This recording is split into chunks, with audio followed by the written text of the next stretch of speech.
Bienvenue. Aujourd'hui, on aborde un sujet délicat, mais vraiment essentiel pour tous ceux qui travaillent avec les jeunes, la gestion des fugues en institution. On va s'appuyer pour ça sur les analyses et les pistes d'un guide pratique de Yacine Khelifa, un guide pensé pour les éducateurs, pour les cadres du secteur.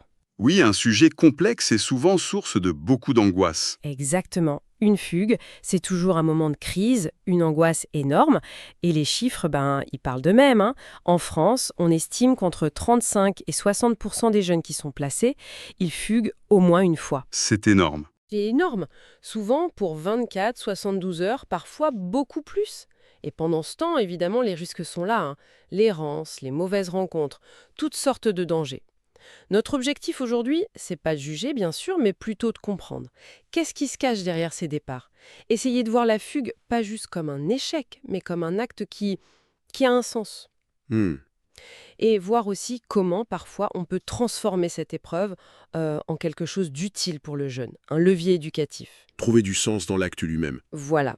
Parce que quand un jeune disparaît, c'est tout un système qui s'active, avec beaucoup d'émotions, des procédures très strictes. Et la question centrale pour les professionnels, c'est cet équilibre presque impossible, non? Comment protéger sans enfermer? Comment contenir sans étouffer? C'est ce fil qu'on va explorer. C'est tout l'enjeu. Alors, une idée forte du guide, c'est que la fugue, ce n'est jamais gratuit, jamais anodin. C'est présenté comme une forme de communication. C'est ça. Maladroite, peut-être, désespérée parfois, mais toujours porteuse d'un message. Et il faut apprendre à le décrypter si on veut dépasser la simple logique de contrôle. Exactement. Et pour décrypter, il faut d'abord accepter qu'il n'y a pas une seule fugue. Il y a des fugues. Ah oui, Oui, le guide propose une distinction très éclairante. Les fugues vers et les fugues contre. d'accord. Vers et contre. Voilà. Une fugue vers, c'est quand le jeune est attiré par quelque chose ou quelqu'un à l'extérieur. On peut penser à l'exemple de Karim, 15 ans, qui part régulièrement retrouver sa mère, même si la situation familiale est très très compliquée. Hmm. C'est sa façon à lui, peut-être la seule qu'il a trouvée, de maintenir ce lien qui est vital pour lui. Je vois. Et la fugue contre. Alors là, c'est une fuite. Fuir une situation, une ambiance, une relation. Quelque chose vécu comme insupportable à l'intérieur de l'institution. L'exemple de Sarah, 16 ans, qui part rejoindre un groupe dans des squats pour échapper à cette étiquette de jeune placé. Ça illustre bien ça. Oui, elle fuit son statut en quelque sorte. Et c'est ça. Et comprendre cette différence, ça change tout pour l'accompagnement, hein. Avec Karim, on va travailler la question du lien à la mère, comment le vivre autrement. Avec Sarah, il faudra plutôt explorer ce qui est si difficile pour elle dans son lieu de vie et comment y remédier. D'accord, c'est une distinction vraiment fondamentale. Et vous parliez aussi il y a aussi la question du temps, du déroulement. Une fugue sur un coup de tête, c'est pas pareil qu'une fugue préparée. Tout à fait. La fugue impulsive, après une dispute par exemple, elle révèle souvent une difficulté à gérer la frustration, les émotions fortes, quoi. Hmm. La fugue planifiée, elle, parfois préparée longtemps à l'avance, avec le sac prêt sous le lit, elle peut nous surprendre. Mais paradoxalement, elle montre une capacité d'organisation, de projection. Ah oui, c'est intéressant ça. C'est une compétence en soi, même si elle est utilisée ici pour transgresser le cadre. Mais il y a peut-être quelque chose là-dessus sur lequel on pourrait s'appuyer différemment. Oui, c'est assez contre-intuitif de voir une compétence là-dedans. Et au-delà de ces aspects, disons, comportementaux, le guide explore aussi les fonctions psychiques que la fugue peut remplir pour le jeune, souvent sans qu'il en ait conscience, j'imagine. Oui, et c'est crucial de regarder sous la surface. Une fonction importante, c'est l'autoprotection. L'autoprotection. Oui, contrairement à ce qu'on pourrait penser, le jeune ne fugue pas forcément pour se mettre en danger, mais parfois pour échapper à un danger qu'il ressent dans l'institution. Ah d'accord. Ce danger, il peut être réel, la peur d'un autre jeune par exemple, ou plus diffus, une menace sur son identité, le sentiment d'être écrasé par le collectif. Mhm. Une autre fonction très fréquente, c'est le test relationnel, surtout pour les jeunes qui ont eu des parcours marqués par des ruptures, des abandons. Il teste les adultes en fait. Exactement. Fuguer, c'est une manière de poser des questions fondamentales aux adultes qui s'occupent d'eux. Est-ce que je compte assez pour qu'on me cherche? Est-ce qu'on s'inquiète vraiment pour moi? Et puis, comment on va réagir quand je vais revenir? Ça résonne fort ça. On imagine la complexité pour les équipes de répondre à ce test.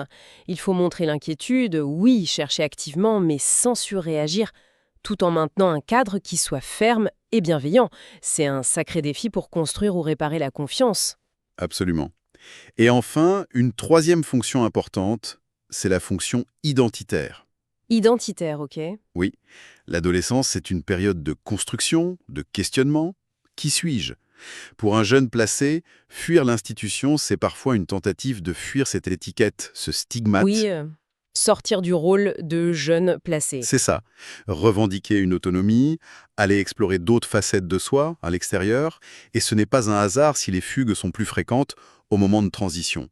L'arrivée dans un nouveau lieu, l'approche de la majorité, la perspective d'un retour en famille. Comprendre tout ça à ses fonctions, ça nous éloigne vraiment de la lecture simpliste de la fugue comme une simple provocation. Oui, Le guide insiste beaucoup là-dessus d'ailleurs, hein. Attention à ne pas tomber dans ce piège. Et pour avoir une vision plus complète, il propose une approche systémique. Qu'est-ce que ça veut dire concrètement? l'approche systémique, c'est refuser de chercher une cause unique. C'est comprendre que la fugue, elle naît de l'interaction complexe entre plusieurs niveaux. D'accord. Il y a les facteurs individuels, bien sûr, l'histoire du jeune, ses traumatismes, son tempérament, son impulsivité, ça c'est clair. Oui. Mais il y a aussi les facteurs institutionnels. Un règlement trop rigide ou au contraire trop flou. Des tensions dans l'équipe éducative. Une architecture qui est peu contenante. Des professionnels qui sont eux-mêmes en difficulté, épuisés. L'état de l'institution elle-même. Exactement. Et enfin, les facteurs environnementaux. La proximité de la famille, des amis, l'attrait d'un quartier, la présence d'autres jeunes dehors. Prenons l'exemple de Dylan, 14 ans. Il multipliait les fugues courtes, mais très répétées dans son foyer précédent. D'accord. À son arrivée dans une nouvelle structure, avec un projet différent, axé sur la médiation animale, avec aussi la possibilité de s'isoler volontairement dans des espaces dédiés quand ils sentait la pression monter, eh bien ces fugues ont presque disparu. Impressionnant. Ce n'est pas Dylan qui a radicalement changé en quelques semaines, c'est l'écosystème autour de lui. L'interaction entre ses besoins et l'environnement institutionnel a été modifiée. C'est l'interaction qui compte. Voilà. Pour aider les équipes à penser comme ça, le guide suggère d'ailleurs un outil, une sorte de grille d'analyse multifactorielle. Ça permet de poser et de visualiser tous ces facteurs en interaction pour un jeune donné. D'accord, donc on voit bien, les causes sont multiples, interconnectées. Alors, si on comprend mieux le pourquoi, la question suivante, c'est logiquement le comment. Comment on agit en amont? Comment on fait pour que la fugue ne soit pas la seule réponse que le jeune trouve? Quelles sont les pistes préventives? Alors le guide met en avant 3 grands axes de prévention, qui sont en fait les piliers du travail éducatif au quotidien. Oui. Le premier, c'est l'observation fine. Être attentif. Savoir repérer ce que le guide appelle les signaux faibles. Les signaux faibles, c'est-à-dire? Ça peut être un jeune qui commence à mettre des affaires de côté, qui passe des coups de fil un peu étranges, qui change de comportement, plus irritable, ou au contraire qui se replie beaucoup. Comme pour cette jeune fille, Léa, dont l'équipe a fini par remarquer qu'elle se repliait intensément 48 heures avant chaque fugue. Exactement. Une fois que ce schéma a été repéré, collectivement, en réunion d'équipe, ils ont pu intervenir différemment. Dès les premiers signes de repli, un éducateur référent engageait un dialogue spécifique avec elle, cherchait à comprendre. Et ça a fonctionné? Ça n'a pas tout résolu d'un coup, c'est pas magique, mais ça a nettement diminué la fréquence et la durée de ces fugues. Ça montre vraiment l'importance de partager les observations en équipe, de ne pas rester seul avec ses impressions. D'accord. Observation fine. Le deuxième axe de prévention, c'est donc, logiquement, le dialogue. Le dialogue comme alternative à l'acte. Oui, créer des espaces, des moments où le jeune sent qu'il peut vraiment parler, déposer ce qu'il pèse, ses peurs, ses colères, ses envies aussi. Ça demande une vraie disponibilité des professionnels. Pas juste physique, mais psychique. Et on sait que c'est un défi majeur dans le rythme souvent effréné des institutions. Oui, c'est pas simple. Non. Le guide encourage la créativité. Parfois, la parole se libère plus facilement dans des contextes informels, en marchant pendant une activité partagée, ou même en voiture. Ah oui. Il y a l'exemple de Sofiane, 16 ans, très mutique en entretien formel, mais qui se confiait énormément à son éducateur pendant les trajets pour aller à son entraînement de boxe. C'est intéressant, ça montre qu'il faut savoir saisir les opportunités. Mais cette disponibilité psychique, comment l'institution peut la soutenir concrètement face aux contraintes de temps, de personnel? Le guide souligne l'importance de protéger des temps dédiés. Par exemple, instituer pour chaque jeune un temps de parole individuel régulier, chaque semaine si possible, avec son référent. Un rendez-vous fixe. Voilà, un moment sanctuarisé, attendu, qui n'est pas conditionné aux problèmes du moment. C'est un signal fort envoyé aux jeunes. Ta parole compte, on te fait une place stable. La médiation aussi, ça peut être un outil précieux pour dénouer des conflits avant qu'ils mènent à une rupture. Observation, dialogue. Et le troisième axe de prévention, c'est de rendre l'institution plus désirable. Ou en tout cas plus attractive que la fuite. C'est un peu l'idée, oui. Construire des alternatives attractives. Si le jeune a des options positives, valorisantes au sein ou à partir de l'institution, il aura peut-être moins besoin de fuguer pour chercher de l'air ou du sens ailleurs. Concrètement, ça peut être quoi? Ça passe par des choses assez simples, hein. Des permissions de sortie bien cadrées, avec des règles claires, négociées, plutôt que des refus systématiques ou qui semblent arbitraires. Ça peut être des espaces de respiration dans l'établissement, une salle calme, un jardin accessible, un atelier au bricolé. Et des projets aussi, qui donnent envie de s'investir. Oui, ça c'est sans doute le levier le plus puissant. Un projet sportif, artistique, culturel, un engagement solidaire. Quelque chose qui permet aux jeunes de se découvrir des compétences, d'être valorisés, de se sentir utiles. Comme cette jeune fille, Aminata, avec son histoire de boutique solidaire. Exactement. L'exemple d'Aminata, 17 ans, est marquant. Elle avait un long historique de fugue. Son investissement dans la création et la gestion d'une petite boutique solidaire au sein de son foyer, ça a été un tournant pour elle. Ah oui. Ça lui a donné un rôle, une reconnaissance, un but. Ses fugues ont considérablement diminué. Mais attention, il y a un piège ici. Lequel? Il ne faut pas conditionner systématiquement ses projets ou ses permissions à l'absence de fugue. Sinon, on retombe dans une logique purement punitive qui risque de bloquer le jeune et de couper le dialogue. D'accord. Ne pas en faire une récompense conditionnelle. C'est noté. Bon, prévenir, c'est essentiel. Mais soyons réalistes. Malgré tous les efforts, parfois, la fugue arrive. C'est un moment de stress intense pour tout le monde. Comment réagir au mieux dans l'urgence? La première chose, c'est d'avoir des protocoles clairs. Savoir qui fait quoi, ça aide énormément à gérer l'adrénaline, l'inquiétude. D'accord, une procédure. Oui, les étapes clés. D'abord, s'assurer que c'est bien une fugue, pas un simple retard. Ensuite, rassembler vite les infos essentielles, quand il a été vu la dernière fois, comment il était habillé, ce qu'il a pu emporter. Puis prévenir les autorités compétentes, l'aide sociale à l'enfance, la PJJ, la police ou la gendarmerie, en respectant bien les délais et les procédures définies par le cadre légal et institutionnel. C'est là que des outils pratiques peuvent aider à ne rien oublier dans le feu de l'action, j'imagine. Absolument. Le guide mentionne l'utilité d'une fiche de fugue standardisée. Ça permet de collecter et de tracer les informations. Ou des checklists opérationnelles pour être sûr que toutes les étapes sont suivies.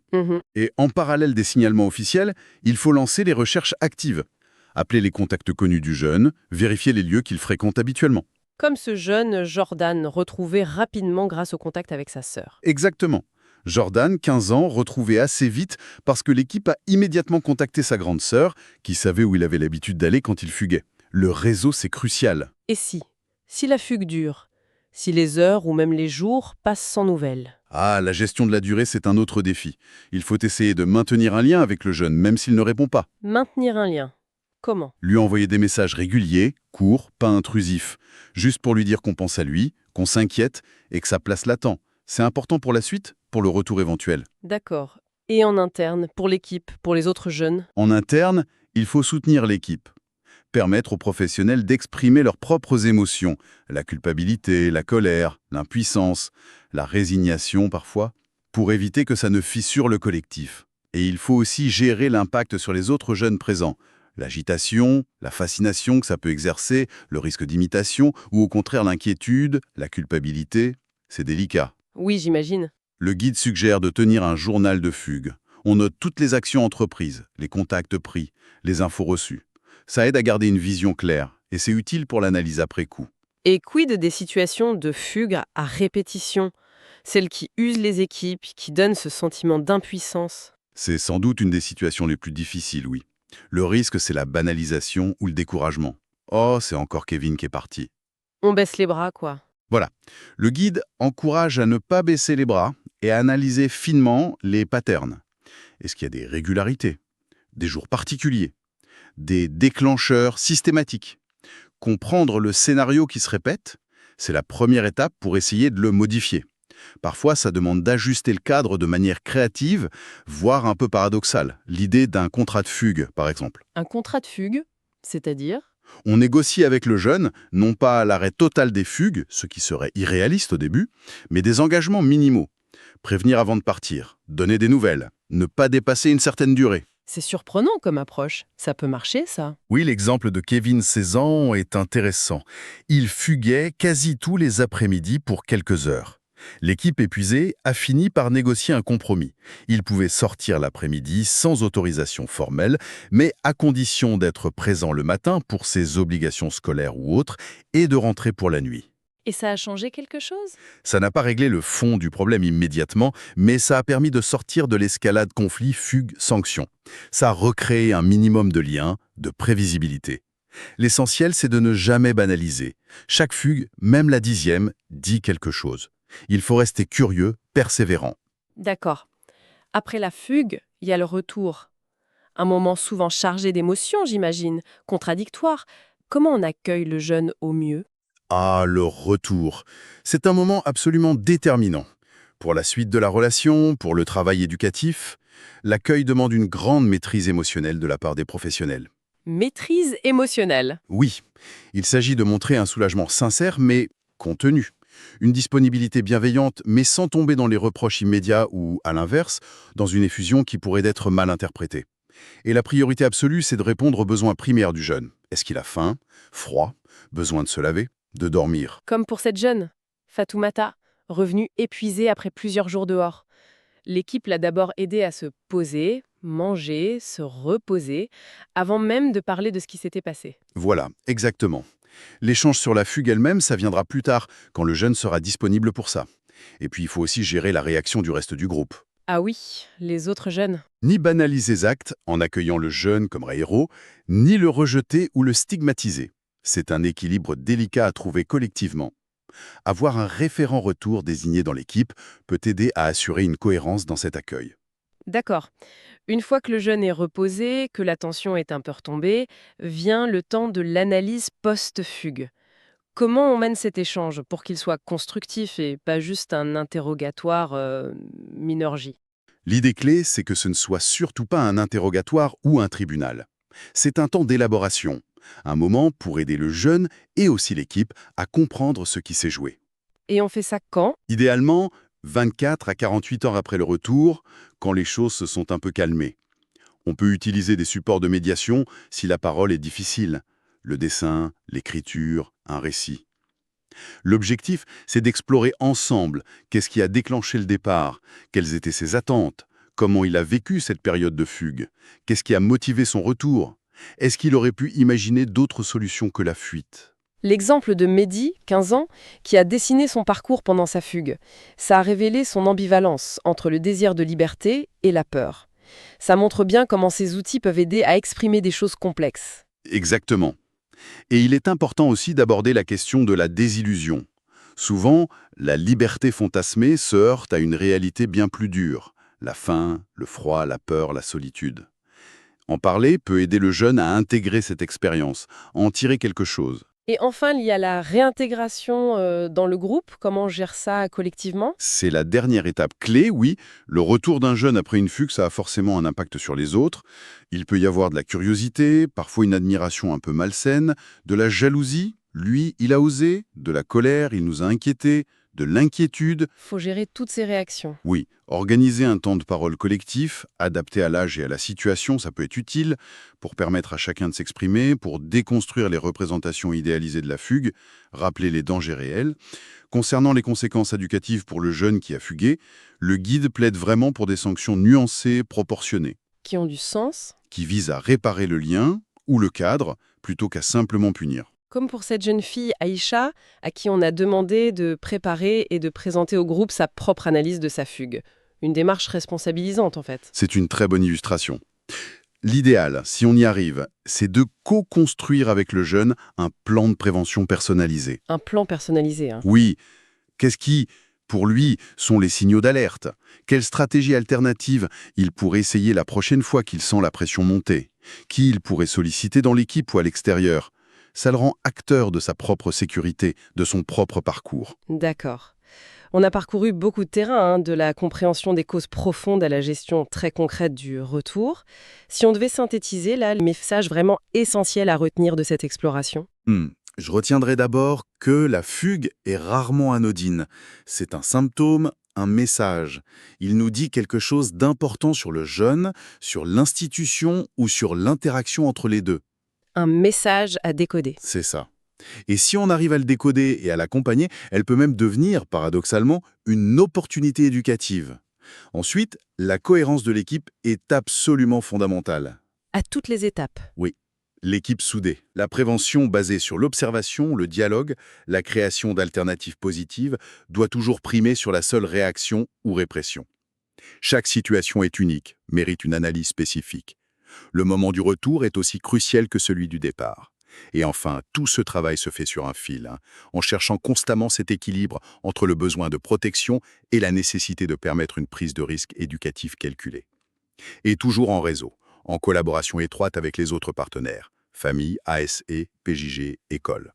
Au-delà des outils, des techniques qu'on a évoquées, ce qui semble se dessiner, c'est vraiment la nécessité d'une véritable culture institutionnelle de la prévention. Tout à fait. Il s'agit de dépasser certains clivages qui peuvent paralyser les équipes, comme l'opposition un peu stérile entre sécurité et éducation. Comme si c'était l'un ou l'autre. Alors qu'en réalité, ces deux aspects se nourrissent l'un l'autre. Un jeune qui se sent en sécurité physique et affective, il est plus disponible pour s'engager dans un travail éducatif. Et une approche éducative cohérente, qui donne du sens, des perspectives, ça contribue à la sécurité de tous. Mais construire cette culture, ça demande du temps, de la formation continue, des espaces réguliers d'analyse des pratiques, et une vraie reconnaissance de l'expertise des professionnels qui sont sur le terrain au quotidien. C'est vrai que travailler avec ces jeunes, surtout face à des difficultés comme les fugues répétées, ça peut être usant, décourageant parfois. Le guide apporte une réflexion finale sur l'importance de... De l'espoir. Oui, et ce n'est pas une vision naïve ou idéaliste. Maintenir l'espoir, la croyance que l'évolution est possible même quand tout semble bloqué, c'est présenté comme une composante essentielle de la posture professionnelle. C'est professionnel d'espérer, en quelque sorte. Exactement. C'est cet espoir, cette persévérance qui donne du sens à l'engagement des équipes au jour le jour. Et c'est peut-être aussi ce qui permet à terme, aux jeunes eux-mêmes, de commencer à croire qu'un autre avenir est possible pour eux. C'est une aventure humaine avec ses zones d'ombre, ses échecs, oui, mais aussi ses réussites, parfois là où on ne les attendait pas. Ces jeunes nous poussent dans nos retranchements, c'est sûr, et nous obligent à affiner constamment notre façon de les accompagner. Absolument. Et ça nous laisse peut-être avec une question pour continuer la réflexion. Oui, Au-delà d'encourager l'espoir chez les professionnels individuellement, comment les institutions elles-mêmes peuvent-elles intégrer plus structurellement cette culture de l'espoir, cette confiance fondamentale dans la capacité de changement dans leur fonctionnement quotidien, dans leurs projets, dans leur manière de réagir aux difficultés, aux apparents échecs? comment l'institution elle-même peut porter cet espoir? Voilà. Comment faire de l'espoir non plus seulement une posture individuelle, mais un véritable outil institutionnel? C'est une piste de réflexion qui mériterait sans doute d'être creusée.